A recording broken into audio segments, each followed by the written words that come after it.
ఇక family card operation digital card పై అనేక అనుమానాలు. రేషన్ కార్డులోనే రేషన్ కార్డులు ఉన్నోళ్లే దరఖాస్తు చేసుకోవాలన్న సర్కారు. అప్లికేషన్ ఫామ్ పై ఫ్యామిలీ ఫోటోతోనే జారీ కానున్న డిజిటల్ కార్డు. మరి పాతోళ్ళ పరిస్థితి ఏంటని డౌట్. పాతోళ్లకు డిజిటల్ కార్డు ఇస్తారా ఇయ్యరా? కార్డు ఉన్నోళ్ళ డిజిటల్ కార్డు ఎలా వస్తుంది? కొత్త నెంబర్ను యాడ్ చేయాలనుకుంటే ఎలా? బతుకు తెరువు కోసం విదేశాలకు వెళ్ళిన వాళ్ళ పరిస్థితి ఏంటి? ప్రజాపాలన దరఖాస్తు అంటూ అప్పట్లో హడావిడి. అసలు ప్రజాపాలన అప్లికేషన్లు ఏడబోయినాయి?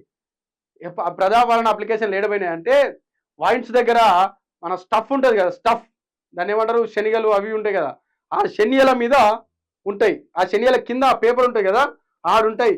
కళ్ళు కంపౌండ్లల్లా, కళ్ళు దుకాణాలల్లా వాళ్ళు అది నంచుకునేకి ఏదో ఇస్తారు కదా సైడ్లో, దాని కింద ఉంటుంది ప్రజాపాలన సర్టిఫికేట్లు, ఆ ఫామ్లు.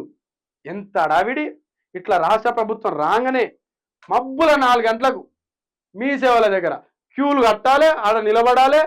ఇవాళ టోకెన్ నంబర్లు ఇస్తారు, రేపు పోయి అప్లికేషన్లు పెట్టుకోవాలి. మొత్తం ఆడబిడ్డలంతా డ్యూటీలు మానేసుకొని, పనులు మానేసుకొని ఊర్లల్లో ఉన్నోళ్ళు కూడా, హైదరాబాద్లో ఉన్నోళ్ళు కూడా ఊర్లలోకి పోయి, హైదరాబాద్ ఉన్నోళ్ళు కూడా ఊర్లలోకి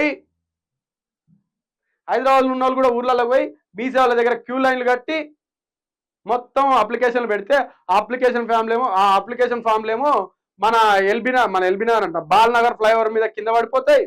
ఆ కళ్ళు కంపౌండ్ స్టఫ్ కింద పేపర్ ఉంటుంది, ఆ వైన్స్ కింద పేపర్ ఉంటాయి. అవి ఏడుంటాయో ఓనికి తెలియదు. రేవంత్ రెడ్డి పాలన అట్లున్నది. అవి మాటలే, ఉట్టి మాటలు. అవి